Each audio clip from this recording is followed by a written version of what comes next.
Triple double hat trick, I know the code too. Ice trade, go for trade, yeah we cold too. Getting paper on these player haters, old news. Money on the other line, so I'm not gonna hold you. Money on the other line, so I'm not gonna hold you. Money on the other line, so I'm not gonna hold you. Money on the other line, so I'm not gonna hold you. Money on the other line, so I'm not gonna hold. My agent just said we made 100 flat. Make it back and make it stack just like I'm Steven Jack. Put my rings up in the camera like I needed that. Up in the air and at the rim is where I meet them at.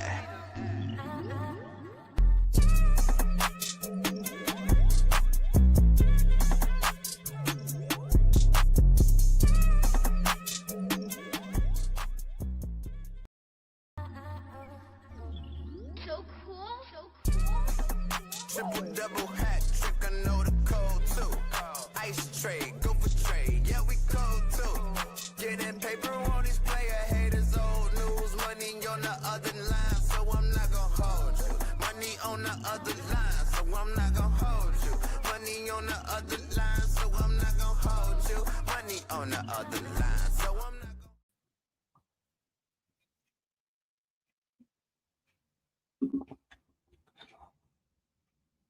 What is going on, ladies and gentlemen? Welcome back to another edition of I'm Not Gonna Hold You, man. I am your host, Scott Lewis, here with my esteemed panel, crew, people, co-hosts, man. We got the one and only JR Bang in the building. We got Dante in the house. You can follow them at October Dante and at JR Bang on all social media platforms, man. Of course, you can subscribe to everything we got. Our Patreon, my YouTube channel, all that good stuff is in the description box right now. So go down there, scroll, click on one of those links. I appreciate everybody who has been supporting. Yeah, man, we got a good show for y'all on deck today. All Bears out per usual. Bears getting ready for their second round game. Their first second round game in 15 years. Okay, I was in my early 20s last time the Bears won the Divisional Playoff game. So it's been a while. So we're going to prepare you for that. We got the homie Herb Howard from the Bigs Media joining us in just a minute. But, Bang, Dante, how we feeling? I feel good, bro. I mean, it's been a lot of silly talk, and I know you're about to get into that in a second. But, I mean, I'm feeling good. I can't complain at all. Feeling feisty. I am, too. Like, I'm feeling like I don't mind slapping a Rams fan today. But how many Rams fans really are? All five of them. Right, yeah. You know, a lot of this back and forth with McVay trying to take up for his homie and stuff. Yeah. Just make me want to be Benny Siegel in the club that day that Hove couldn't save him save. Oh, that's a throwback. MTV. Yeah. That's a throwback. I feel like bro. Benny Siegel in the club on MTV. This man, for those of you people out there, all y'all younger kids who just remember Jay with the dread wig, and I swear I still think it's a dread wig. Can't nobody really convince me otherwise. But Jay hopped into a club area to go save Benny Siegel from beating a nigga up. That's what happened in that one, man. So yeah, man, I'm feeling feisty too because I shout out to the homie Mikey. We all know Mikey. Former co-host of the show. Now he is our inside content director. He sends me all the stuff we need to talk about on the show. So shout out to Mikey. I was stuck on the Packers for about 2 days. And he was like, come on, we got focus, go to the next game. And I was just like, bro, it's hard for me to have any energy for that because there was so much energy spent on this game. But now I'm ready. So I just want to say, Bang, I apologize in advance for this rant. I know we're trying to clean this show up. I know a lot of people who told Dante they got kids who watch this show. It's time to put the kids to sleep, okay? Or put them away for another 5 minutes. I got some stuff to say, okay? There's a couple things this week that have been getting on my last nerves. There's a couple things. First of all, this has nothing to do with the Bears, but 2016 was 10 years ago. Please stop posting pictures and videos from what you were doing a decade ago. I don't even know what was so great about 2016. Trump became president. LeBron came back from 3-1, and the Cubs won a World Series. That don't sound like a good year to me. Okay, so let's keep that in the past. Number one. Number two, I knew the Green Bay Packer fans were soft, but I didn't know how soft until this week. I mean, the reaction has been ridiculous. They have been crying. They have been saying, oh, the Rams are going to do this for us. The Rams-Packer alliance, what they've been talking about. First of all, there's only like 5 Rams fans in Los Angeles, and I know this because I live there, okay? There are 2 fan bases that are bigger in Los Angeles, actually 3, that are bigger than the Rams. That is the Dallas Cowboys, and that is the Las Vegas Raiders and the San Francisco 49ers. The Rams are like number 3 on the NBA total, on the NFL total poll out there. I need y'all to give it up, bro. And I think right now what I can see is there's fear. There's fear in your heart right now because you know this isn't just a one-off. Now, we all know the NFL stands for not for long. We don't know what's going to happen next season. The Bears might not have the same injury luck on offense that they had this year. And I know I'm going to say that with luck with air quotes because they dealt with a lot of injuries as well. But the crying has been ridiculous, bro. You know that Caleb Williams isn't Rex Grossman. You know that he's not Jay Cutler. You know he's not Mitchell Trubisky. As much as I love my man, he's not Justin Fields. I love Justin, but it is what it is. This guy is a problem, okay? And the fact that everybody is crying about some sportsmanship with Ben Johnson not shaking hands right and Ben Johnson saying F the Packers, that is exactly what you want to see in sports. I think we forget because this rivalry has been dormant for really my entire life. I don't remember a time where the Bears used to just take advantage of the Green Bay Packers. Ever. Like, we had that little maybe 2 or 3 year span when we were winning some games against an older Brett Favre when Lovey first came. But it wasn't a situation like this. We had a young quarterback, and he's out there doing the thing. We had a great defense. And you're dealing with an elderly Brett Favre. That was a different situation. So to my knowledge, last time the Bears actually would dominate the Packers was the 1980s. I was born in 1988, so I don't remember nothing about the 80s. I can't relate to that. And you got these Packer fans who are trying to say, oh, Ben Johnson, he's too focused on the negative. This is y'all Super Bowl, and I can't believe he's that obsessed with us. And this is coming from other people, too. You had Christian Watson daddy going on Twitter and saying, oh, now you got to beat him for real. You should have did that last week. The season was on the line. What do you need motivation now? Your season was on the line last week, and you didn't do anything, okay? Ben Johnson came up in here 12 months ago this month and said, I'm not going to lie to y'all. I kind of enjoyed beating Matt LaFleur twice a year. You know what he did? He beat him twice a year. Out of the last 4 games, the Bears have beat the Packers 3.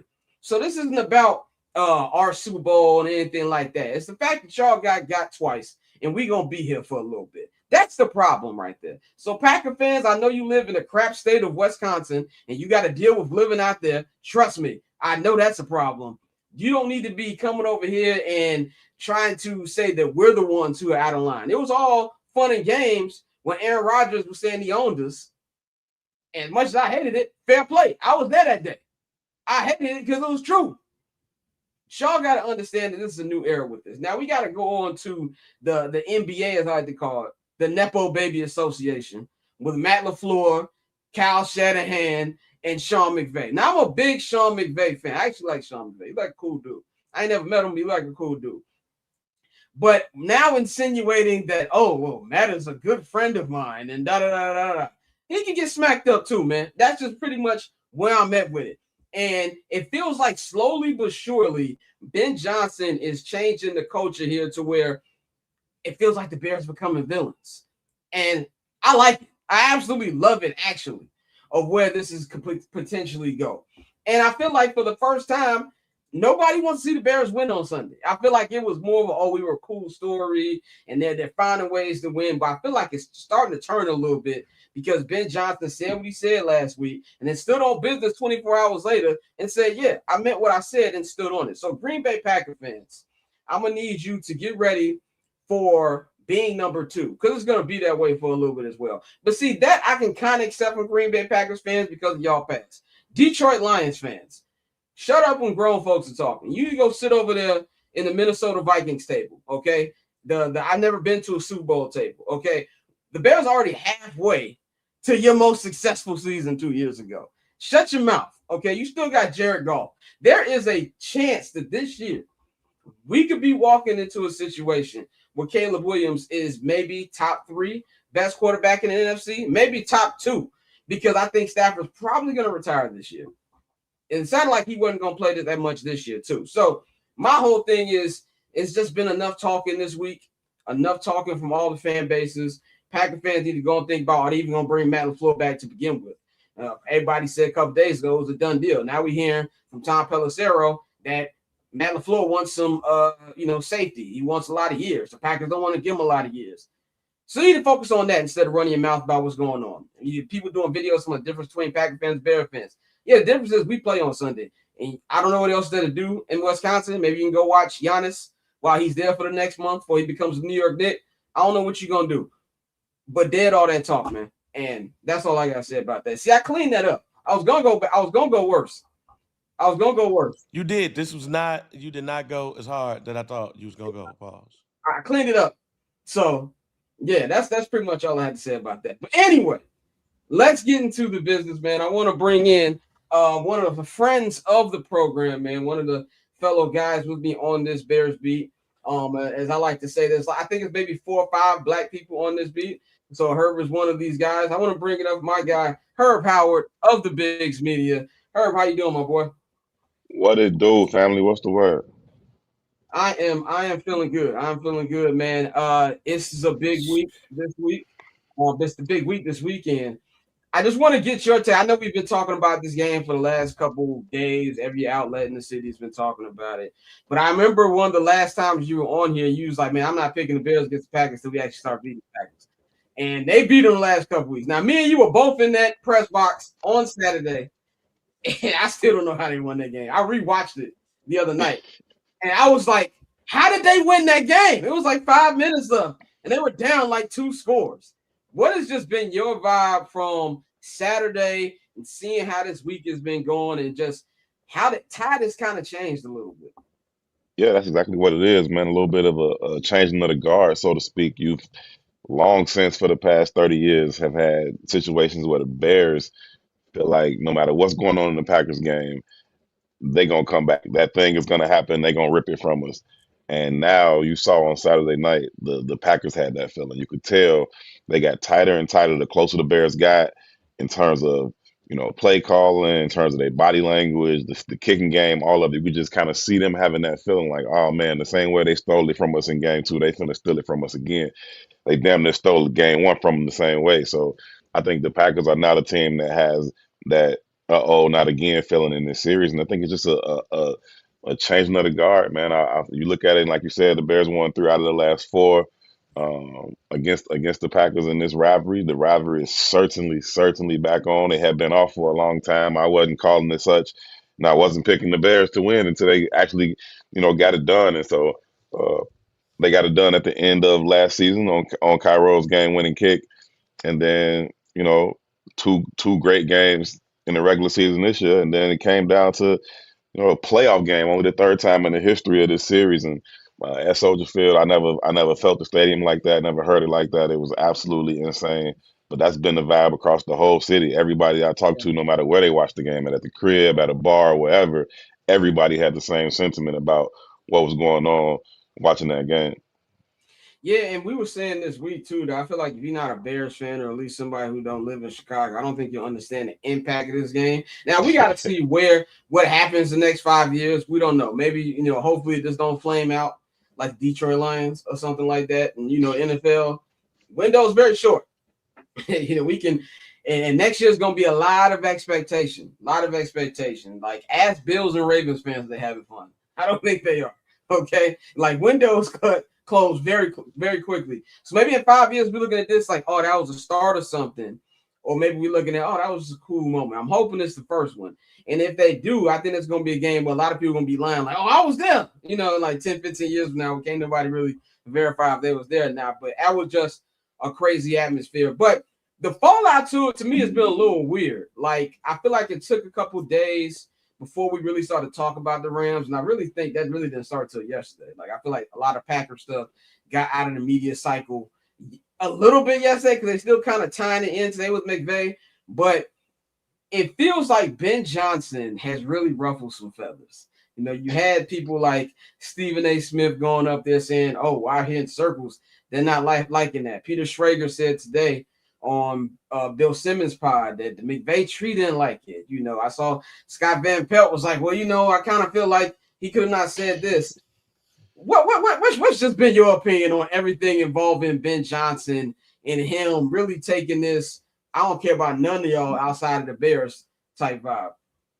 This Chicago nigga, like it feel that way. Like he he bringing it, he carrying it that way. He's carried it that way since day one. His introductory press conference was that way. He approached that podium with nothing but unadulterated confidence, like and he put it out there. And I remember, you know how we do them breakout sessions after the introductory press conference where we have the more Yeah. intimate conversations that's a little bit less formal. I remember asking him in that breakout session, like, yo, where did that confidence come from that you just displayed out there in your press conference? And he was like, man, Herb, look, when I was a tight ends coach, I was the best tight end coach in the league. He said, when I was the offensive coordinator, I coordinated the best offense in the league. He said, this ain't gonna be no different. I was like, well, excuse me. I love it. Like I love it, man. He carried a certain way, and I really appreciate it, man. You know, we from the crib, like that's how we carry it anyway. I said what I said. Like I ain't coming off of it. I'm standing on business. Do something. Like it is what it is. And so, you know, everybody saw him say after the Packers in the locker room. So y'all asked me about it the next day, like he was gonna be like, "Oh no, I just got caught up in the moment. It was emotional. It was yada." I said what I said. F dude, F them. Period. All of them. And now so you got um Sean McVay, like, oh, that's my friend and his brother's on my staff. Boy, so and what? What that mean? Like, what that Exactly. mean? You know what I'm saying? Like it's like you go back to like school days and all that. You treat somebody and then somebody else comes to you, hey, like that's my homie. Like, so And you like want to get it what that to mean? Like, what you said that to say what? That's your yeah. friend. So I love it, man. I love it. Keep standing on business, man. And I think honestly, that's the best. This is the best city for that attitude. That's just how we are as people here. And you know, I'm really. That's why I was really happy on Monday. He didn't say, "Well, you know, I was caught up in the moment. It was a big win." He's like, "No, I don't like him." Like, You know what? One of my favorite all time clips from NFL mic'd up is Shannon Sharp with the Ravens. And I can't remember exactly what Coach Billick, Brian Billick had said something in the paper about whoever they was playing, the Titans or so he said something. They were soft or something.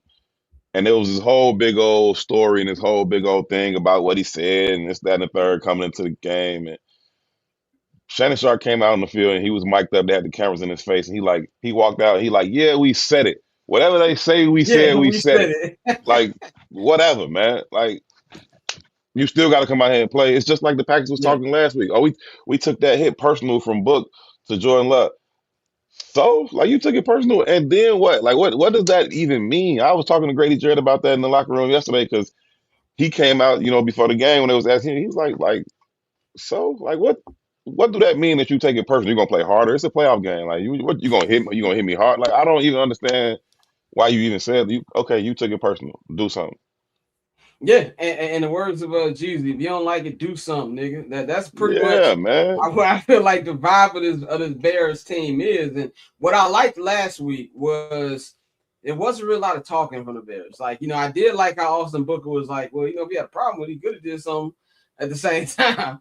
But after the game, you could really see, you know what I'm saying? Like, I'm not gonna say exactly what was said in the locker room, but we was in the locker room and there was a lot of players in there like, oh yeah, now what? Pretty much to sum it all up, you know, Yeah. of what the aggression was. And one thing I gotta give Ben credit for is changing the mentality of this team. Bang, what's your thoughts on the fallout? And do you think like this is something that we could see next season, or even maybe start the Sunday when people are starting to, oh, I don't like the Bears, I want them to lose because of what the coach is saying? Hey man, first of all, this is why I say we need to hear some Chicago in that. I don't want to hear we ready. I want to hear something like adrenaline rush. I want to hear something that put the fear of Gang God. and gang and Yeah, like Finito. I want to hear something that put the fear of God. Cause just real quick on the LaFleur McVay thing. So you mean to tell me that the Rams players are going to play hard for McVay because Green Bay lost. Get the hell up out of here, fam. Like, at the end of the day, players play, coaches coach. What are they gonna do? Oh man, we gotta get them for Green Bay. And my man's like, nah, fam, we don't like them either. Like, we don't like them either. The fallout was as expected. Because I expected some people to be mad at how Ben reacted. I expected some people to say, "Yo, he's classless because he said F the Packers." And you know what? I'm so glad that I heard more people say, "Oh, so what?" than I heard, "Oh, he's classless." Because at the end of the day, this is football. If I don't care when and where you play football. I don't care if you play on your block. I don't care if you played in high school. I don't care if you played in college or the NFL. Football has always been man against man. Let's see what's up. My first memories of football is block against block. And do you think that this block wanted to lose to that block and then have to go past and see them? Like, this has always been the case. So people got to stop tweaking on that. On the flip side of it, it puts the target on the back. And from what I've seen, I'm not in those locker rooms. I see what I see, and I hear you guys, and I listen to what you guys say. I feel confident that this is a team that wants the target on their back. This is a team that's probably a lot of those players who've been there or who have seen the Bears from afar have seen the Bears be the laughing stock of the NFL. 2 years ago, they was the worst organization in the NFL. People have been talking shit about this team for I don't know how long. That's why in that rant that you heard me go, that's why I was going so hard. Because I'm like, man, I don't think y'all really understand what we've had to hear. Yeah. When it comes to Green Bay versus the Bears, and we finally smacked y'all ass, and we gonna keep smacking you, and we gonna keep smacking you, and live like Book hit him again, and what y'all do? He hit him again. Y'all did nothing. So just like Common did Ice Cube, we see the bitch in you. Now we see the bitch in the Green Bay Packers, and let's see if we see the bitch in the rest of the NFL. And that's the thing too, where I think that Matt Forte, real calm, cool, collected, man of God. You know, he said on K Adams, he was like, I think the Packers think this is the pass. He's like, they gonna find out. They gonna find Leroy Butler. What's his face? The one who with the ponytail. I can't stand him. Clay Matthews, who had to wear the cheese grater hat. Which I have framed. I'm gonna have framed because I can't stand the ground Clay Matthews walk on. And all of them think this is just the old Bears. And it's less to do with the old Bears and more to do with y'all was beating up scrub quarterbacks. Like, it's not like this thing where the Bears even had a respectable quarterback that they were beating up on. And so now that there's a little fight and you got a quarterback who I don't think Caleb is where he's gonna be. I think it's the worst he's gonna be right now. And they see that's gonna be a problem. That's what I love about it. Dante, what's your take on this before we move on? I mean, I think, bro, it's been pretty pathetic. I don't know about villains, but I think it's corny. I think it's more so, Ben Johnson versus the Nepo babies and all of the guys with all the connections and all of that. And so it's a situation where if you're the Bears, like you said, we've said it from jump. And, I think as locals, we pay more attention than the national media, but we've talked about how Ben Johnson has been here to change the narrative around this entire team. And that comes with reigniting the rivalry, actually making it a rivalry. For years, we sat here and said, it's not really a rivalry. They just kick our ass a couple times a year and, we get riled up about it. But now it actually feels like a rivalry. Even the losses have been, last possession, we got the rock. So, I mean, it's a situation where the tide has really turned and it's continuing to turn. And I think his first name escapes me, but Jones, buddy who's on the podcast with Shady and Acho, he said it. He was like, this is the worst you're going to see Caleb. Oh, you talking about Jermaine Jones? Yeah. He's a former Packer. And he said, this is the worst you're going to see them. And you got to acknowledge that. So I think, like I said, for everything you said at the beginning, I was out for a minute, but all of the shit about, LaFleur and his brother being on the staff of McVay and all of that, it's been corny, bro. It's like you said, Bang, this is This is football, bro. It's supposed to be a rivalry. It's okay to go back and forth. If George McCaskey, a guy who didn't want people cursing on Hard Knocks, don't care about Ben Johnson Right. cursing in the locker room, I don't think this is a non-starter, bro. I think it's been pretty funny and just like I said when I tweeted about it, it was just corny, bro. Like especially when they shaped like when NFL Network today when they talked about it, he was like, the McVay camp is not happy about this. And it's like, so what? Like it's like screw the McVay camp. Like they were giggling when they said it, and I'm like, what is this supposed to mean? So, like, are we supposed to be afraid of this? So the McVay camp is Kevin O'Connell. He got beat. Kyle Shanahan. He got beat. Kyle Shanahan probably should have got beat, but probably should have got beat. Yeah. LaFleur's little brother, who's the offensive coordinator. Okay, let me get an old wrestling reference. Was it Sting versus the Four Horsemen? Sting won that. Now I know where this came from. I know where the beef came from, but I can't reveal my sources on this show, so I will put that in group chat. But let's just say this has been steaming back since the owners' meetings. That's just where I'm gonna leave it at that without getting messy. But there's a little bit of a trail here to where he is really riled them people up. But it's like, oh, I'm gonna get my brother on you. Like, I don't care. Like I don't care nothing about that. You know what I'm saying? So Leonard Floyd, you got to play a little bit harder because they let you go. It's just corny, bro. Yeah, it's whatever, man. And I do love the energy from George. I don't know if y'all saw that video that went viral, but he's taking them pictures with the fans, and that Packer fan tried to get in the picture. He's like, man, get your ass up out of here.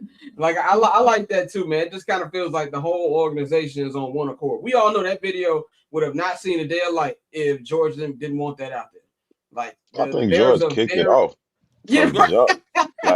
From jump, he hate the Packers more than anybody. Every time they've had a new coach introduced or a new big signee introduced, like he always put that battery in their back to go out there and say something about the Packers in their introductory press conference. They put the battery in Ben back, and Ben was just the right one. Like, oh, that's what we own. That's what we own. Like, and it's just. It is what it is. I remember Larry Mayer, the Bears writer, told me a story about George hating the Packers, and he was like, "Man, this was a long time ago. I think Larry been working for the Bears like 40 years or something. A long time." He said they was getting on a plane to go play somebody. It wasn't the Packers, but they was going to get on a plane to go play somebody. And Larry got on the plane with a green suit on, and George like, "Hey, where you think you going?" Not on this plane, you ain't wearing no green suit.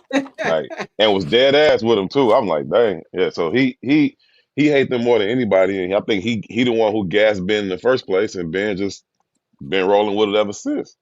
Yeah, and that's what I love about it, man. But let's kind of move forward, man. I want to talk about heading into this game, what this game week has been like, and this goes back to another conversation I had with the homie Mikey, and I was like, he was thinking that he feels like Bears fans are content. Like we've seen a lot of conversation, Bears fans saying stuff like, "Oh, I love how the season's been. If it stays this way, it stays this way. We've already accomplished what we wanted to accomplish," which is fair. But I also look at it like this: you're very close. Now, do I think that the Bears have the defense and the offensive consistency to win the Super Bowl? No, I do not, because I have eyes. But nothing about this season has made sense. Like nothing about the Bears season has made sense. Nothing about this NFL season in general has made sense. I have doubted this team every week. Every week they have proven me wrong. Last week, I was done in the first quarter. I was like, they always do this shit to me. I'm going on. I'm like, every year. To me. They did to me. I was like, they saved their worst performance for last. And even when they came back, I told my brother, I was like, I hate them. Why are they like just die? Like, why you keep? I thought they were gonna do the fake comeback they did against Detroit. So at this point, and all bets are off. I don't know. They might be able to. So I say, when you have an opportunity this close, go for it. Go for it. You don't know what next year is gonna be like. And I feel like the Bears are in a good position to be back here next year, but you really never know. There's one team who were in the final four of the NFC last year, who is still here this year. That's the Rams. The other three teams aren't. So you never really know. But I kind of get the feel where Bears fans are like they're treating this game like, oh, if we win, we win. But if we don't, oh, this is an amazing year anyway. Herb, what's been the sense you've been getting from Bears fans? What's your personal opinion on it? And do you think that Bears fans are content no matter what happens on Sunday? Yeah, I mean, I think two things can be true. I certainly get the vibe from Bears fans that after they beat the Packers in the playoffs, like whatever after that is cool or not cool. Like they can win, they cannot. I don't think nobody, if they lose on Sunday night, is gonna be like devastated and feel like it was a lost season. Like, you know what I'm saying? I don't think nobody gonna feel like that, including me. That being said, man, you got an opportunity to go do it. Go do it. You one of the last 8 teams standing. I never subscribed to, even late in the season, you start to hear people talking about, oh, they playing with house money and they're a year early anyway, and whatever about house money, man. You got a chance to go win it. Yeah. Win it. You one of the last 8 teams standing. Go get it done. Why not? Ain't no super team out here. It ain't no team like the Eagles was last year or the Chiefs were for the 6, 7, 8 years before that, or the Patriots was for the 20 years before that. Like, there's no super team out here right now. It's open for any of these 8 teams that want to put their best 3 games on tape. Go put your best 3 on tape and bring the Lombardi back. Yeah, and I think the Mahomes part is a good part of it because I know people want to act like he did, but I'm not saying all of that. We still got to get to part 2, like Brady, when he leave his family and he really lock in like that. That's what I fear is coming next. When he's like, you know what, I've had enough of Brittany and the kids. I'm gonna lock in into getting more champions. Brady had to sacrifice his family to get 7 rings, bro. We all know that's what happened. That's why you see him outside now. But that's what I'm like. When you have a great player like a Patrick Mahomes, do it now. Give me my Hakeem Olajuwon ring, okay? When Jordan was gone for 2 years, I will take a Hakeem Olajuwon Super Bowl. I will take that 100%. So the good thing I do have, no matter what the fans feel, that's what Ben is telling them. Ben said when the playoffs started, hey, we trying to play for 5 weeks. We trying to play 5 weeks. I don't know what y'all talking about. I said first press conference, we trying to win now. Y'all thought I was joking. Bang, what's your thoughts on, do you feel like there's been a vibe for this game this week? I agree. It feels like folks are like, look, we beat Green Bay in this situation. This was a great season. We didn't expect to get all of this, but that Green Bay game, if we didn't go nowhere, we're good. But just because we feel that way, that don't mean we don't want to go to the NFC Championship game. That don't mean we don't want to go to the Super Bowl. I think at this point, fans are playing with house money. I think this is one of those games, God forbid they lose, we stay at the end of the game and we get them a standing ovation. Man, this was a great season. Thank y'all for the memories, all of that stuff. But I also believe that the chirping from Sean McVay and the national media around this team has slightly turned the corner from being complacent to, man, we'll beat y'all ass. Like we good, but now y'all talking like let's go do this. So that's what I see from the fan perspective, and I expect all of the fans to be out in full force. Because I mean, for people that might be too young to know, like it's history with the Bears and Rams when it comes to this. If you go, like I had told y'all in the chat a couple of weeks ago, I had showed my wife the clips from the NFC Championship game from 1986, 40 years ago. She turned 40, right? So it was like, look, this is what happened. And this is one of my favorite NFL Films moments because they slowed that joint down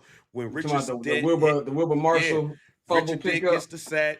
Wilbur Marshall picks it up. The snow starts coming. You see the fridge and Richard Dent start running with him, and the crowd goes wild because they know that at that point we're going to the Super Bowl. So that is a all-time memory, not Chicago. That is an all-time NFL memory because now anytime the snow comes down in these moments, you're referencing that. So knowing that it's going to be cold, knowing that there's a possibility of a little snow, knowing the history of Matt Stafford in 30 below games, knowing the history of Matt Stafford with Detroit versus Chicago, I also feel like there is a bit of confidence coming from Bears fans. I had DC fans tell me, "Oh man, y'all about to get y'all ass beat by the Oh, don't even MVP, get me Matt started Stafford." on DC Oh fans, yeah, man. yeah. Please. But Leave I've us alone with your quarterback who dating his cousin, man. Please leave right, us alone, yeah. bro. Go over there, bro. Hell, but Enough. I've got no folks like, yo, you about to lose to the MVP. It's like, y'all know the MVP sucks when it's cold here. And he's coming off of a finger injury. If that boy get tapped, he's sitting his ass down and homie What from have I been Georgia playing. calling him for 16 years? Pat Stafford or Stat Stat Padford. Pafford. You cannot change my opinion on Matthew Stafford because Joe Burrow's defense gave it up at the last minute in the Super Bowl. He is the Yeah, so same man. You cannot fool me. And so everybody keep it's referencing last year's Eagles game. They lost. right, they What's lost. the funniest Yeah, thing? they lost. So I think it's also just a air of confidence that we ain't got to say nothing because the outside media, y'all must not been paying attention when Matt Stafford was coming up here and laying eggs in the cold. Y'all was not paying attention to none of that stuff, and God forbid anything happens to this man, but he's a hit away. He's literally a hit away. In that cold, y'all talking about Devontae Adams, hamstrings in the cold, fam. That Yeah, don't work either. The one person that I'm scared of, however, is Puka Nakua. Puka Nakua.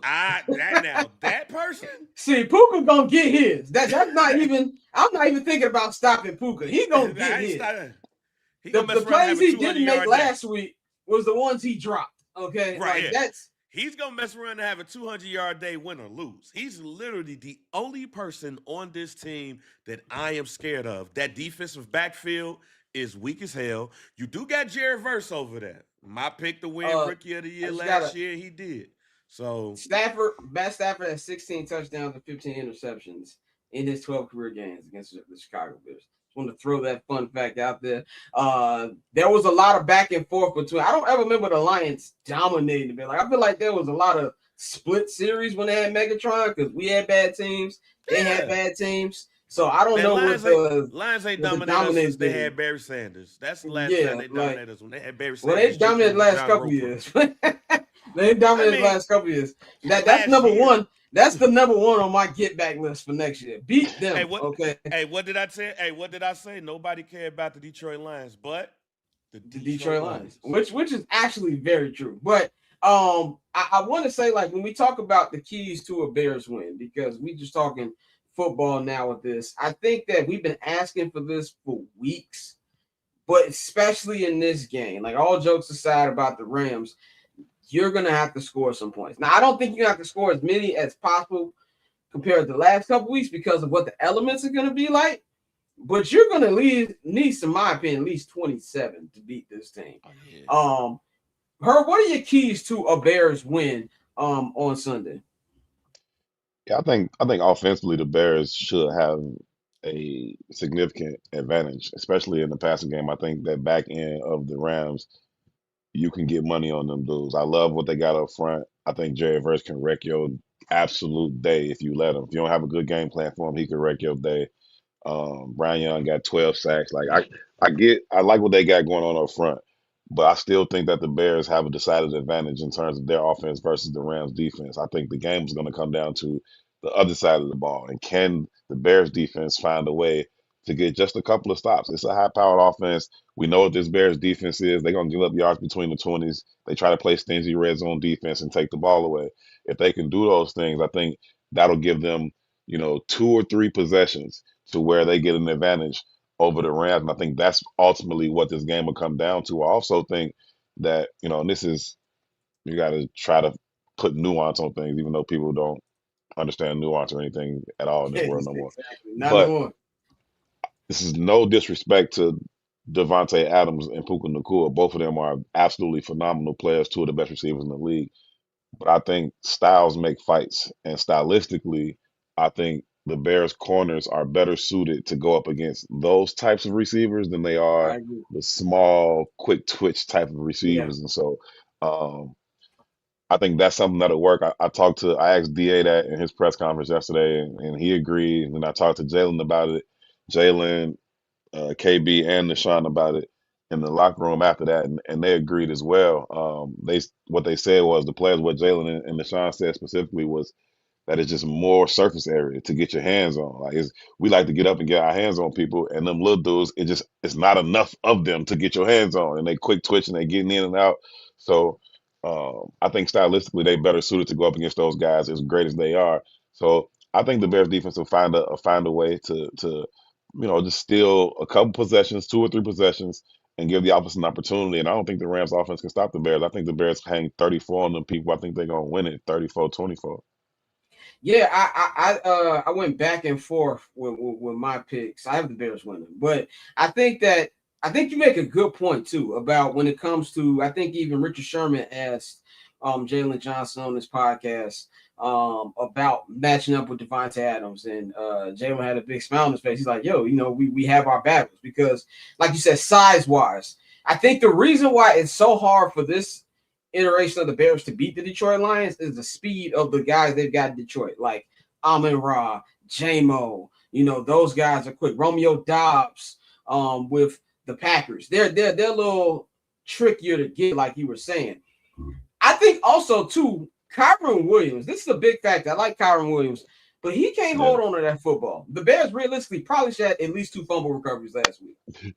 At least. You know what I'm saying? What's up with Dex, bro? Bro, he walked in the locker room yesterday. I said, "Just the man I'm looking for." I'm like, I was gonna let you live right after the game, but bro, what did I tell you last time you did this foolishness? Because I remember what game was that when Montez got a strip sack and then Dex thought he was gonna scoop and score and take it to the crib and couldn't get the ball. I think that was Cleveland. Yeah, I think that was a Cleveland game. It was definitely at home. It was definitely a home game for sure. So yeah, that makes sense. It was Cleveland or Giants or something. It was definitely a home game. And I went up to him then like, "Hey man, what did you think you was finna do?" He was like, "It was so much green grass. I thought I was gonna pick up and score it." What?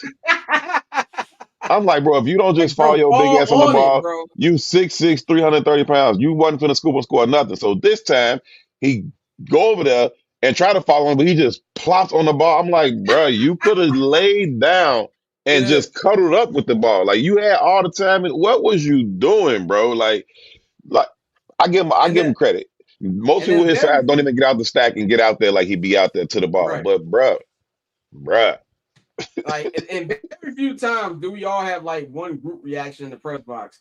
But when he didn't get that fumble, I feel like everybody's like, "Are you kidding me?" Like I threw my phone charge up. Like, you gotta be shitting me, bro. There's no way you didn't get that, bro. Like, so that tomorrow on Sunday, they gotta stop that. Because Kyron gonna give that rock up. And he probably gonna give it up in the red zone. He didn't give it up in the red zone at least 3 times this season. At least 3 times. So they're gonna be Nashawn, all of them are gonna be trying to get that ball out. So I think that's a key. If you can take the run away, and I think for the most part, Bears did a decent job on the run last week. If they can do that, I think it's gonna make it more multidimensional. But my main key for this game is something that has nothing to do with stats and all to do with make Stafford give you one, because it's gonna come. Him and Goff. I knew even a couple weeks ago, I don't care how good Detroit is playing, Goff is gonna give him one. And he did. Now the Bears couldn't capitalize on it, but he gave him one. There's gonna come an opportunity where he's gonna give them one. And can they execute on that? From a defensive side, I'm really excited to see CJ Gardner-Johnson and Kyler Gordon at the same time. I know I don't know if it was you or John, not John, but Ho, who asked him about the packages, and he said he has a package. He's working on some stuff for both of them to be out there at the same time. They only played at the same time one time. That was in Philadelphia, and that happened to be one of their best performances of the season. So I'm interested to see how that's going to work. Whatever the game plan was in the second half of that game last week, I want to see a little bit more than that, because if you're just, and you got to be careful too, because we all know how good Stafford is on the blitz. He has 29 passing touchdowns on the blitz. He can kill you. So I don't want to say they have to play a perfect game defensively, but they've got to be more tight than they've been these last couple weeks, I believe. Dante, what do you think is, the running game's job in this? Because I feel like the running game hasn't been as good the last couple weeks. Now, granted, they were down 18 last week, so they obviously have to throw the football. What do you need to see from DeAndre Swift, Kyle Manungai, in this game? Yeah, I mean the running game. I feel like the running game has been down the last couple of weeks, but due to circumstance, with Ozzie going out on the left side, they weren't really able to establish themselves against Detroit. And like you said, last game you were down, so you were throwing the ball more. For the run game, continue to be yourselves, like you said, hit those holes, find your spots. It's more so. I mean, they're getting just like our receivers; they're being schemed open. And you have these runs where it's like they can fall forward and get 5 yards. Like keep that same thing going. So for me, I think it's more so it goes back into the play calling, and I think there's something that we don't talk about enough because I think unless like you all who are actually in the building, or if you're somebody who's actually really really looking at the X's and O's, sometimes I feel like it's not so much as that the run game can't get going. It's just some of the play calls just don't flow to me at times. I feel like Ben is still an excellent designer of an offense, but I think as you can see, he's still with his play calling. He has his moments where it's like, all right, come on, bro, what we doing?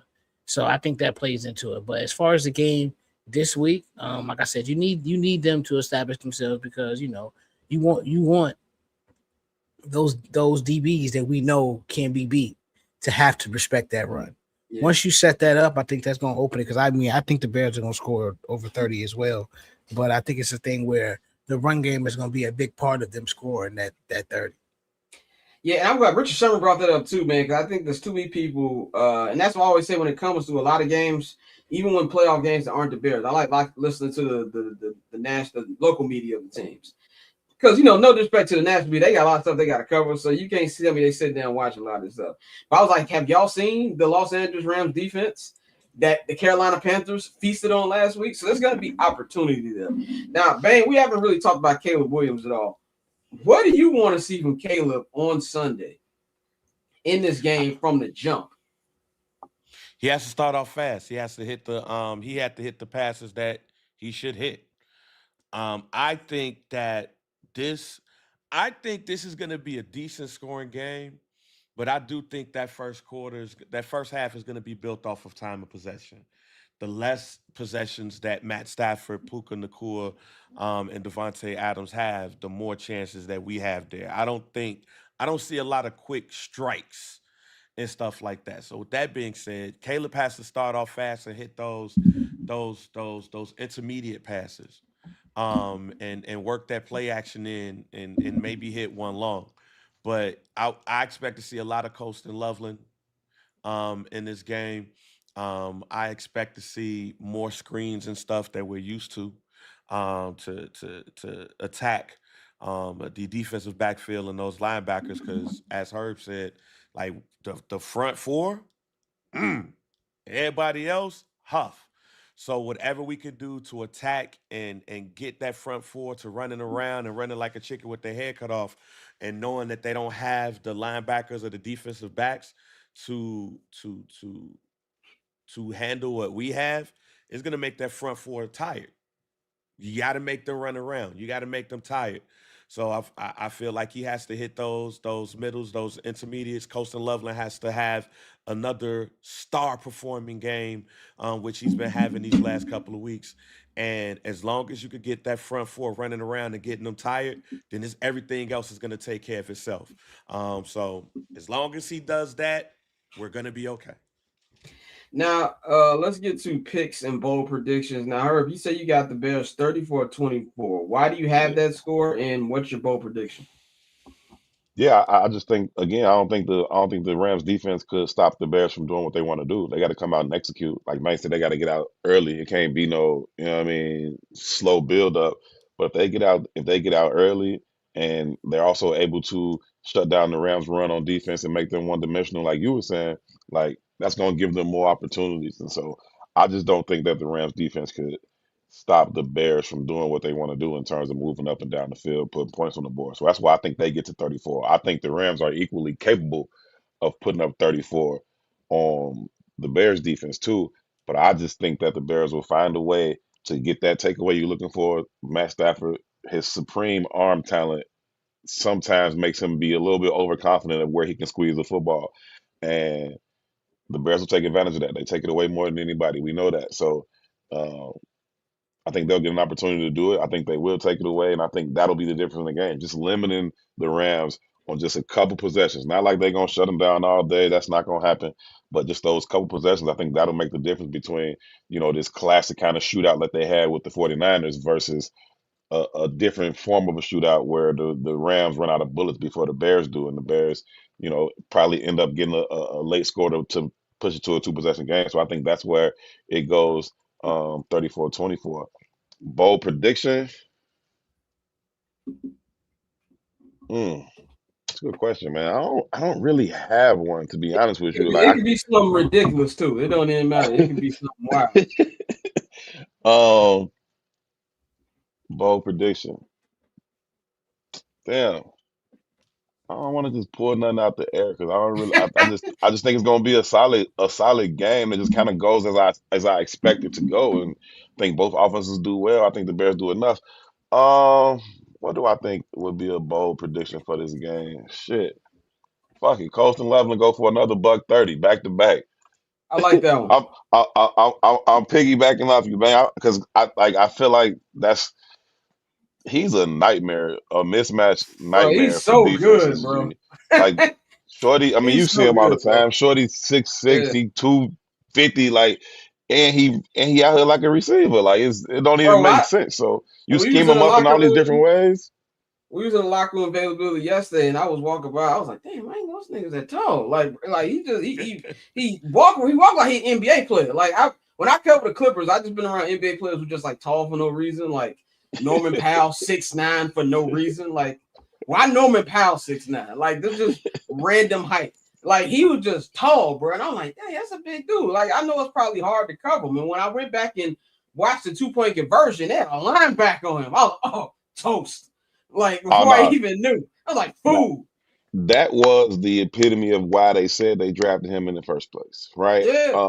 We went up to the draft room, and talked to Ryan Poles, and he was like, "Why did we take Colston Loveland as the first tight end off the board?" A lot of people was talking Tyler Warren if he was going to go tight end. He took Colston Loveland. He was like, "We just think he's more of a mismatch nightmare. We look at their speed and how they get in and out of cuts, and we just don't think you can cover him with a linebacker at all." And so, what's been impressive about Colston to me is his blocking, right? His ability to block. And obviously came out the Big Ten and Michigan like to run the ball, but still, you thought he was just strictly kind of more so of a pass catching tight end.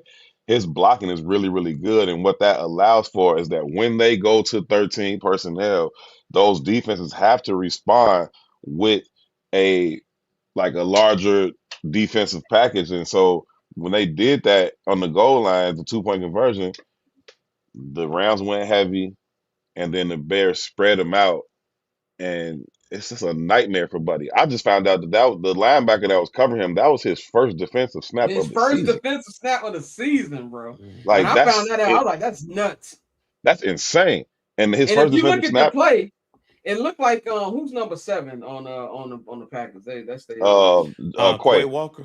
Yeah, Quay. It's like before the ball snap, Quay went there with, "Oh shit, he's gonna get cooked." But like he had to go back to the spot real He was quick. smoked. He was smoked. Everybody knew he was smoked. And it still took a great throw just because of what the play design was thrown into that front pylon. But it was no doubt that Colston was going to win on the route. It was over with. Buddy was cooked as soon as they spread out. Yep, as soon as they did it, man. But Dante, what's your score and bold prediction? Score is gonna be. Sorry about that. I'm gonna go Bears 31, Rams 17. I think it's gonna be a sloppier game for the Rams. I think the cold weather is gonna be a factor no matter how much people are trying to write it off. And I think, like you said to your point about the national media, this is how you can tell they don't really watch these games in a lot of aspects, because you had a lot of people today sitting there saying Matt Stafford did play in Detroit, and it's like, yeah, he did. And he wasn't. They got a dome. Cold, right? Yeah, they get 8 home games in the dome. They play in Minnesota, and if you get the road game against Chicago and Green Bay early, it ain't even cracking like that yet. So exactly. So I think it's gonna be a completely different atmosphere. I think that is gonna be a factor, and I think these boys are gonna whoop them. I know last week my bold prediction was Kyler Gordon interception to end the game. He dropped that bitch, but that was my bold prediction too. I I was close last week. I knew my prediction was wrong. Right. We Hey, was that close was a good last prediction. week. That's dope. We was close last week, but I think Kyler is gonna make an impactful play on this game. I think he does make a difference on this defense, and so I think this game he's gonna actually get that interception because I think we all agree at some point Matt is gonna give you the ball. I don't think Matt's gonna have a terrible game. I think, like I said, when I say sloppy, I think it's gonna be more so drop passes, things of that nature that's gonna lead to the downfall of the Rams. But I think Matt is gonna give up an interception. I think Kyler Gordon's gonna be the one to get it. Now here, I will say this on the code real quick before I forget. I will say this on the code. As somebody who lived in Los Angeles, I don't care if you've been there for a year, your body gets readjusted. It took me, I want to say till 2 months ago, to get used back to Chicago code. And I'm from here, okay? I for 10 years, anything colder than 72 degrees, I bitch out. So and Matthew That man Stafford said 72, not 50. 72, bro. 72. And anybody knows in LA, 50 degrees is the coldest place on planet Earth. So, and Matthew Stafford has been out there for what, 4 years now. I know his body is you bitch out a little bit. So that you got that aspect to deal with as well. But go ahead, bro. What you gonna say? Nah, while Tay was talking, my bold prediction popped into my head, and I hate this. I don't ever really want to see this for nobody, but I don't think Matthew Stafford and Devontae Adams finish the game. One of them is not going to finish the game. I was just about to say that. I was just about to That was say mine. That was one of mine. That was one of my bold predictions, fam. Like one of them not going to finish the game, and I don't say that lately. I don't. Even the other team, I don't like to see people get hurt. Like I respect the game too much, but I just don't see. I think one of them, either that hand or that hamstring, gonna go in the cold. Like. Yeah, it's gonna be brutal from that aspect. But Bang, what's your pick and what's your bold if you have another bold prediction? So I got the Bears 21, the Rams 23. Herb took one of my bold predictions. My bad. One of those two wasn't gonna make it because hamstrings in the cold. And back issues in the cold. Like Matt Stafford has back issues. I don't care if you're wearing a scuba. I don't wear if you're wearing a flak jacket. I think this is going. While this might be a high-scoring game for weather standards, I think this is going to be a punishing game. I think both teams are going to be out to hit and hit hard. So I'm not trusting Matt Stafford nor Devontae Adams to finish the game because of health reasons. Not necessarily somebody putting them out. I just think the war of attrition will happen in this game. But my other bold prediction will be DeMarco was my man. Jack 48 was DeMarco Jackson. Yeah. DeMarco Jackson. When he played in that and when he got on the field, he was everywhere. Yeah. He ain't been able to do that with TJ Edwards playing. It's a little bit more athleticism and more healthy because TJ Edwards was not necessarily 100% while he was playing. I expect him to have a monster game. Out of everybody on that defense, he's the person that I'm looking at that I'm like, yo, you put him back on that field, he's going to be everywhere, and you're going to need him because the Rams do utilize that middle of the field a lot. They do utilize their tight ends and stuff too. So you're going to really need somebody like him and Tremaine Edwards to really hold down the middle. But I feel like he's going to have a monster game that's going to help them propel them to a victory. So 31-23 Bears, and Jackson is going to be all over the place. Okay, you scared me because you twisted that up in your intro. You said 21-23. I mean, 31-23, excuse me. Yeah, you definitely said that. 23, my bad. Yeah. 31-23 Bears over the Rams. Well, since my score is too close to Bang's score, I'm gonna switch it up a little bit. And this is the third time I've switched the score this week. So on 79th and Hallis, I said 28-24 Bears. And then on yesterday at Hallis Hall, when I did my YouTube video, I said 31-24. I'm gonna say 31-21. That's what I'm gonna stick at that 31-21. And it goes to my bold prediction. I think that we're gonna get as close to a complete game from the Bears this year. I've been watching the Rams. I watched a lot of Rams, and they have just not been impressive over these last 7 weeks. 4-3 over the last weeks. They've coughed up multiple leads this season. I don't want to say they should have lost last week because you can say the Bears should have lost last week. So I'm not going to use that in my defense. But the Carolina defensive coordinator needed his ass whooped for that last drive. If you're watching that game, it was just ridiculous. Okay, like they was like, hey, please take the game from us. Now, the Bears are capable of that too, but not in the red zone. The Bears are pretty good in the red zone.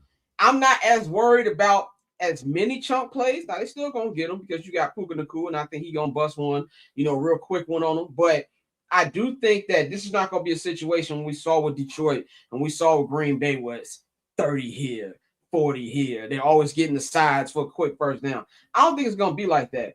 I think you're going to see the defense play the best they've played in a long time. I think something clicked last Saturday in the second half. I don't know if it was just the players and also DA with the way that they game plan a little bit. And it kind of goes what you said, Bang, like as great as TJ Edwards is, and I love TJ, what he brings to the team.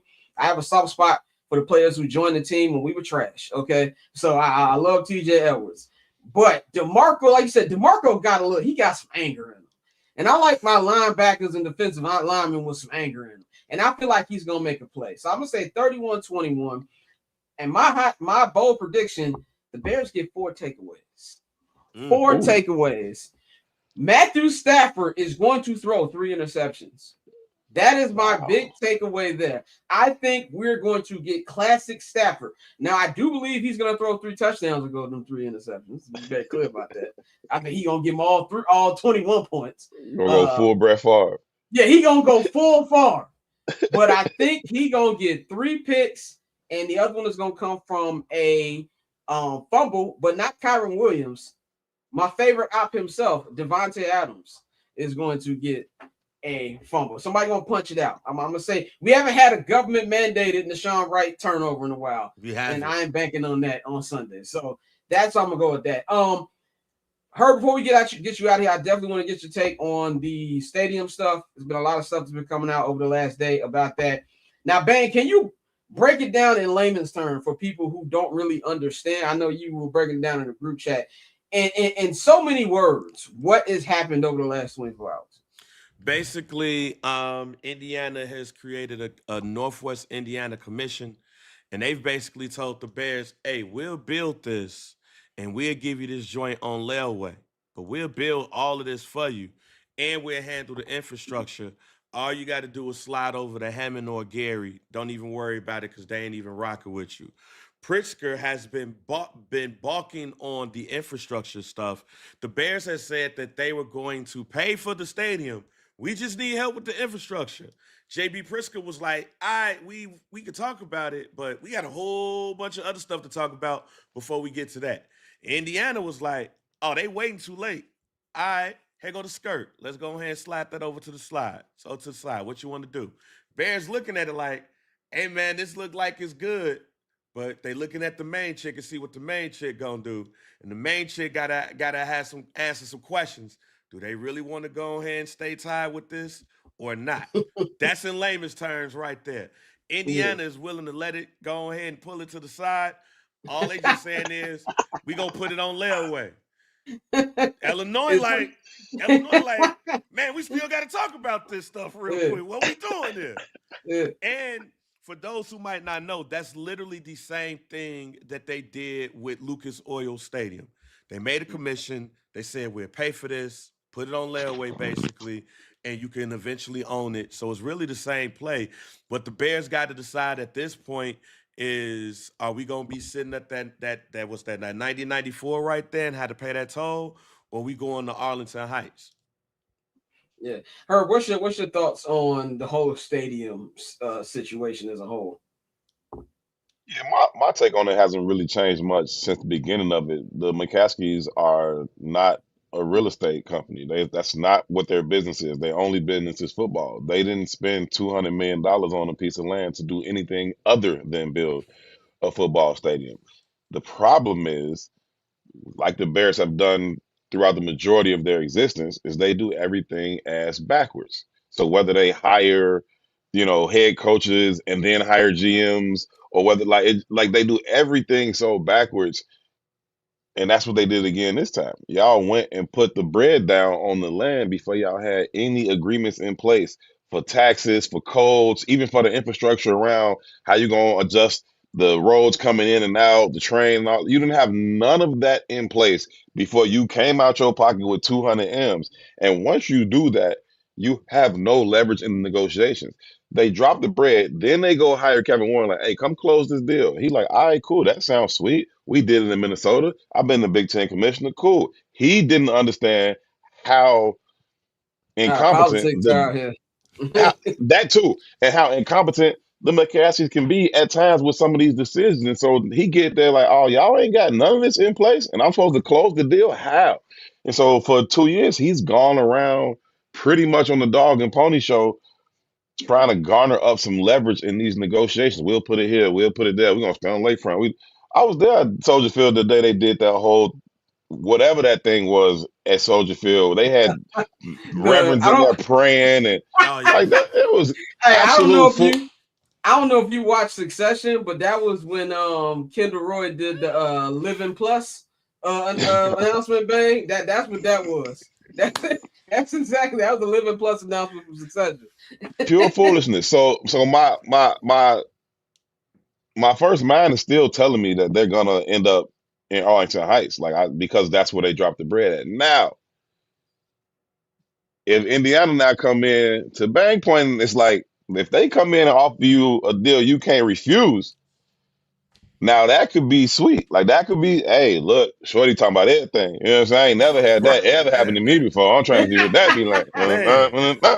Like, so if they come in like that, then the Bears might actually have to listen to it. You know what I mean? And if I think that what we saw with what Missouri just did with the Chiefs, like they messed it up. Like they fumbled that, bro. They made it such a sweet deal. Now everybody like, I want the sweet deal too. Like, what's up? Yeah. So I think that could be the key leverage that the Bears need. You got the chick right next door, standing on the porch, butt naked, like, come over. Butt naked. You know what I'm saying?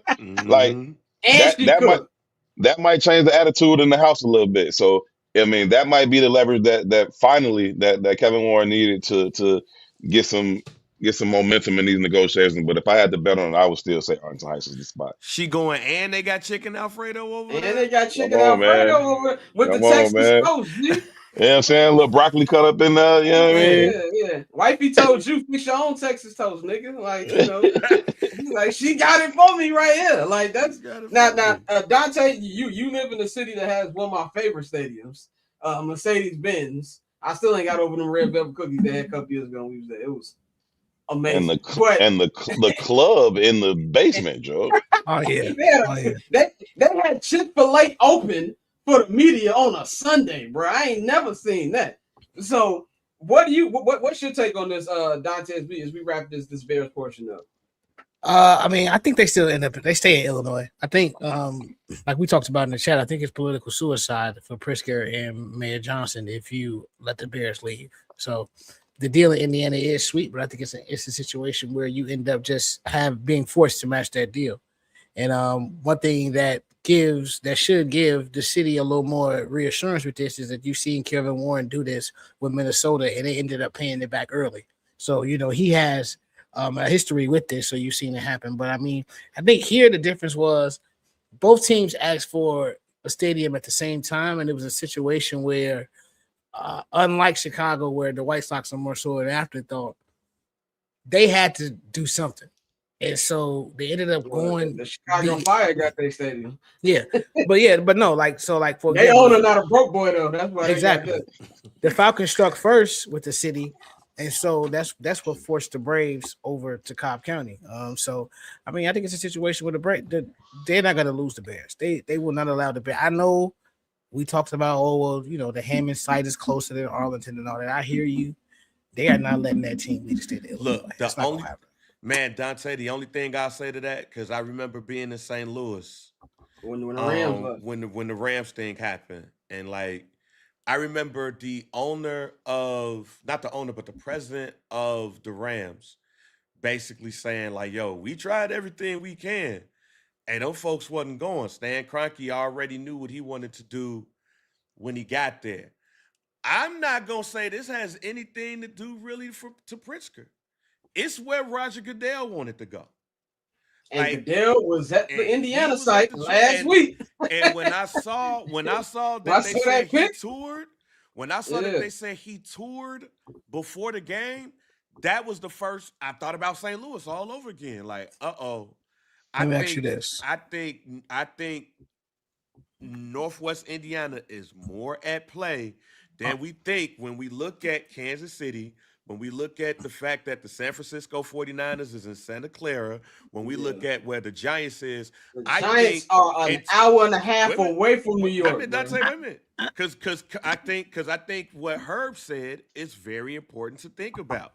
The Bears is not a real estate organization; they're a football organization. I think the NFL is looking at this not just as a football organization. I also believe that they're thinking about this as a real estate organization. And if you could go put a team in a city that you could really just own it, Yeah, that right, they will own Hammond and Gary. I do think they're going to end up in Arlington too. But I think that Northwest Indiana is more than smoke because it gives not only the Bears but the NFL a lot of leeway. yeah. Because one of the main reasons why they up in LA is not just because that's where Stan Kroenke wanted them. That's where the That's where NFL NFL wanted them. Network. That's That's where where the NFL network Network at and all offices is at. and, Yeah, and if they can make this NFL Midwest like they've wanted to do for years, where you gonna put it? You're gonna put it where you have the most access to really just take over. I want you to look at me with a straight face and say that the National Football League is going to host a Super Bowl in Gary, Indiana. No, they're hey, fucking no, brother, they're not. They are they not. hosted a Super Hey, Bowl in They're not. Minneapolis, I'm Minnesota. looking Right, at just 'cause you they had with a a straight they had a face. brand new stadium. I They am are. looking It's at not you with a happening, bro. straight face. And I agree with you when you say they did it in Inglewood. They do it in no. Santa That's Clara. no. They did it in brand new, Hey, amazing stadiums, but they was it's like gonna they be the still in brand the new city. amazing G. stadium. Hold You on, talking look, hold, They go hold like on. I got a counter for that. I in got a counter for that. Chicagoland. Now you listen? can't if you go 2 blocks down from where SoFi is, right on Manchester, Oh yeah, you still gonna You see, still hey blood, where you at, blood? You I still hear gonna get you a whole about bunch that. of elbows up. Hey, But But we Gary, stop it. Gary, Indiana is going to Gary be cleaned up. Gary They is built 12. that stadium over there. Gary, Indiana is 12 abandoned buildings and 2 boy. former power plants. Like, what are we And, talking about? Are you and right? Roger, You're gonna own the hey, city because there's nothing there. and Roger Goodell gonna be driving around that joint like Mr. Wesley in Roadhouse. Bro, they gonna be in Arlington Heights, and like the real dream. Me and Bang, we always joke about this, bro. Just take the Michael Reese site, bro. If Bro, the you city keep is saying pushing you that, to bro. Michael They Reese, not bro, gonna be in the city. That's dead. you Yeah, get nah. the That's whole not little lakefront. You still got the lake, G. Come See, on, we bro. on the same That ain't page right. as far as that goes. Look, If that's that what the ain't gonna city happen. really push that money, because they talking about the infrastructure, like that gives the city an excuse to give you the money because it's like, okay, the infrastructure and everything is gonna help this entire neighborhood that we want to build up anyway. So I'll just bring they it got home options. like this. I just bring that stadium could be on the moon. I do not care. Just keep winning. Number one, it ain't win. It's not at the earliest they get is 2030, 2031, where they actually get this at the earliest. So by that point, it's whatever. I know people talking about, oh, we can't afford it. You can't afford it. It take $400 to look at the Walter Payton statue. Okay, it ain't like people can afford it right now. So that don't really matter. So I know as Chicagoans, we like everything in Chicago, but that's just not the new era of the NFL. When we did the Jets game a couple years ago, Herb, it took me 2 hours to get back to Queens, New York from the Meadowlands. And ask New Yorkers, they don't like Jersey. They talk about Jersey they talk about Jersey like we talk about Gary every 2 minutes. Oh, you live in Jersey? Like, trust me. So it's the same deal, man. But Herb, we know It you don't gotta get matter, out of here. man. Every time I talk to people about it, and they be like, "Oh, man, I can't believe can't believe they're gonna be in Indiana or even Arlington. I can't believe it. Nobody gonna go. Everybody's gonna go. Everybody gonna go. Everybody's gonna go. Everybody's gonna go. It's not like they're gonna be the GI Bears. It's not Right. like they're gonna be the Arlington. It's like Oh, you gonna go with people. Beyonce's final tour is at the Arlington Right. spot. You gonna be It's there.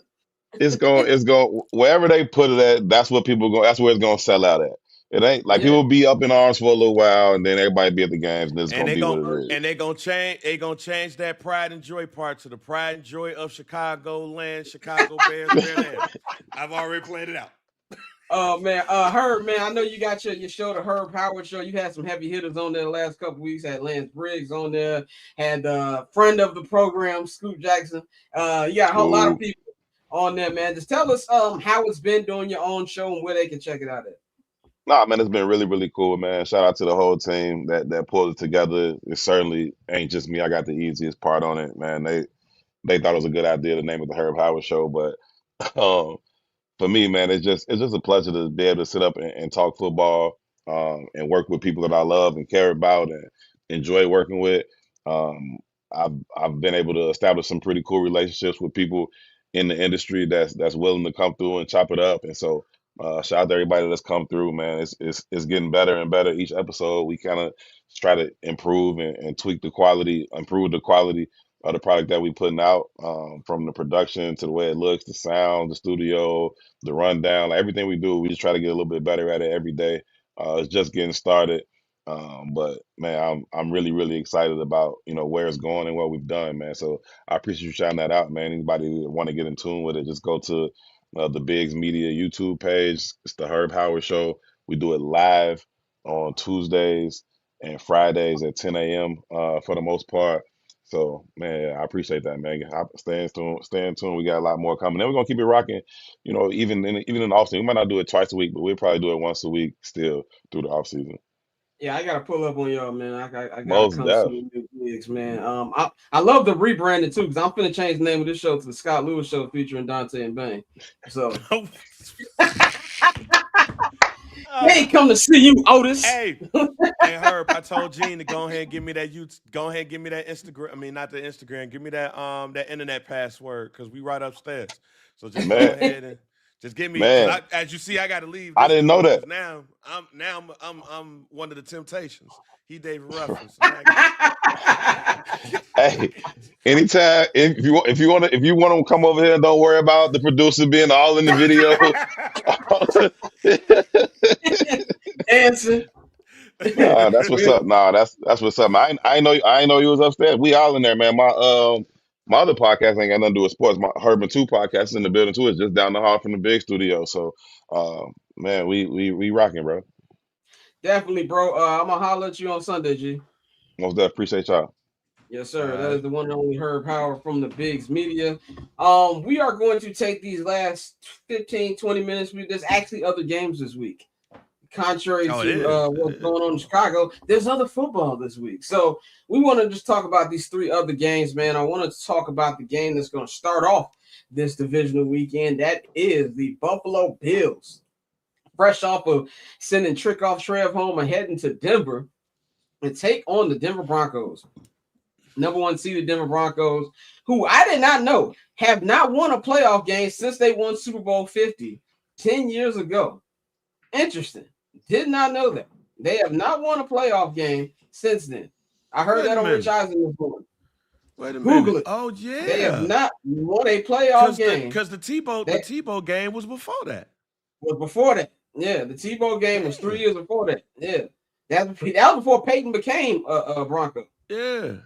So yeah, they have not won a playoff game since Super Bowl 50. So you got that. I look at this matchup as this, bro. Anything that's got anything to do with the Bills, I'm picking the Bills. And I've said for weeks, ain't got nothing to do with football. Ain't got nothing to do with football. I'm riding till the wheels fall off with my boy Joshua Allen. Because if it ain't this year, it ain't never gonna be. So I'm just going off where he's gonna have to find a way. I love how they played last week against a real a defense in Jacksonville that's been playing real good over these last couple of weeks. An offense that was coming together. I felt like they played a complete game. And Denver has been a weird team. You know, a lot of people talk about how the Patriots ain't played nobody, or how the Bears ain't played nobody, or the Bears and the Patriots can't keep winning games the way they win the games. We need to be talking about Denver. Denver has won 10 of their last 11. Coming down to the wire, comeback W's. They've got a great defense, but I still have question marks about Bo Nix. And I feel like this is going to be a very close game. One thing I love about Josh Allen is that if he does turn the ball over, that doesn't stop him from continuing to throw it, and he's going to stay in this game. I think it's going to come down to the final possession with the ball in Josh Allen's hand, and he's going to do what the MVP does. And I do believe that Bo Nix is going to He gonna get a Bills one. So I'm gonna go with the Broncos. I'm gonna go with the Bills in this one to advance to the AFC Championship game. Bang, how you got this one going out? Man, I've been waffling back and forth on this game because everybody hurt on Buffalo. Like Yeah, Josh Allen yeah. dealing with a whole bunch of injuries. They got two wide receivers out with ACL tears like last week, and stuff. Like everybody beat up. But do I trust Bo Nix or do I trust Josh Allen? I trust Josh Allen. Um, I just don't know when it comes to that defense, but I'm going to pick the Buffalo Bills 21-17. Dante, who you got? Like Denver Broncos 17-14. I think it's gonna be an ugly game. I think all the injuries are my biggest issue. I think even though I've been hard on Josh Allen in the past, I don't think it's over if he don't win it this year. I think he, it would definitely help with all of the injuries and everything just being so wide open. But I think more than anything, I think like that Denver Bronco defense is gonna be on point, and it's gonna be tough for them to get points. So I'm gonna go with Denver. I think Bo Nix does just enough to get it done, and they move on to the AFC Championship. Let's move on to the game that outside of our game is the one I've got the most eyes on. Seahawks Niners. First of all, this is what I like to call a millennial rivalry because this was not a rivalry prior to the LOB Harbaugh days. This is a millennial rivalry. I grew up when the Seattle Seahawks was terrible. Yeah. I grew up where Kurt Warner was a running back, and it was with a C and not a K. I grew up with Cortez Kennedy, Rick Meyer, Dan McGuire. Like Steve Largent had the one joint. Like, I remember those days. Seattle good now is always it's weird. Like Seattle and the Phoenix Cardinals used to always suck. Like that used to be the same group. The Phoenix Cardinals, that's hilarious. Right. The Phoenix Cardinals. That's how weird they've been. I think with this, man, the reason I call it a millennial rivalry is because those battles that LOB would have with them Harbaugh, San Francisco 49ers teams. Who can forget the infamous pipe bomb by Richard Sherman? You pipe me up with sorry receiver like Crabtree. That Compton came out of him. In fact, I didn't start saying sorry until I lived in California. That was never in my repertoire until I moved to California. Now it's just one of the greatest ways to describe somebody. Like you sorry, man. You sorry. So like that you have that era, the Crabtree, you got all those wars they had. So this is a different version of it, man. So you got the Seahawks who are the number one seed. They got a really good defense, a great offensive line, solid running game, and Sam Darnold's been really good. Question here now is the quarterback, Sam Darnold. Not just for obvious on the field reasons, can he get it done? But he has an injury now. Their backup quarterback, Drew Lock is their backup quarterback. He took a snap in practice yesterday. He has an oblique injury. Now, how he got this oblique injury when they had a bye, I have no idea. Now, he says he's playing, which I expected he was. The playoffs, you're going to play. But how effective is he going to be is a question mark. Now, the Niners, I think that this has been Kyle Shanahan's best coaching job, considering all of the injuries they've had. They've had Magabosa has been gone. Fred Warner's been gone. George Kittle just tore his Achilles, so he's going to be out all of next year too. And they're still in this position. They had a chance to be the number one seed, and they're still here. I want the Niners to win mainly because I'm selfish, and if the Bears win on Sunday, that means the NFC Championship game will be in Chicago. That's the main reason I'm going to win. But I personally just don't want to see Sam Darnold in the Super Bowl. Not that Brock Purdy's much better, but at least the Niners are a legacy brand. You know what I'm saying? If the Bears aren't going to be in it, I'm looking at my entertainment value. Okay, that's when it comes to the Super Bowl. If the Bears aren't going to be in it, what game am I going to enjoy the most while drinking tequila for 6 hours? That's what I want to look at. So I don't want the Seahawks in there. I think if the Seahawks, start this game pretty, in the way that they should defensively, I think it'll probably be quick. I want the Niners to win, but I think Seattle's going to win. This is a division game, third time they played this season, second time in like 3 weeks. So it's going to be a little weird. He said, damn, you are looking past the Rams. I don't know if you missed the last hour and 20 of this show, but neither one Nobody on this show has been looking past the Rams. But I was We're saying very focused on the Rams. we're very focused on the Rams. And the word I just said was if the Bears beat the Rams, I would like to host the NFC Championship game at home. I'm not one of those fans who think that the Bears are gonna. No, I'm not delusional, but I just don't think the Niners have enough defensively, and I think that's the issue. We talk about home field advantages. Obviously, Soldier Field is a great home field advantage. Lumen Field, or as what was the old name of it? Before Shit. Not Globe Life, Century Link, not it was Century Link or something. It was something else. was I forgot the name, but they got something a some lot great. cooler. Yeah, it's something much better. They got a lot of great atmospheres in Seattle sports. You know, the Mariners, they have one of the best playoff crowds, and I think it's gonna be absolutely loud out there, bro. So I'm gonna go Seattle Seahawks 30-27. I do believe this is a very close game, but I just see the Seahawks pulling this one out. Bang, how you got this one going? I got this 28-17 Seattle.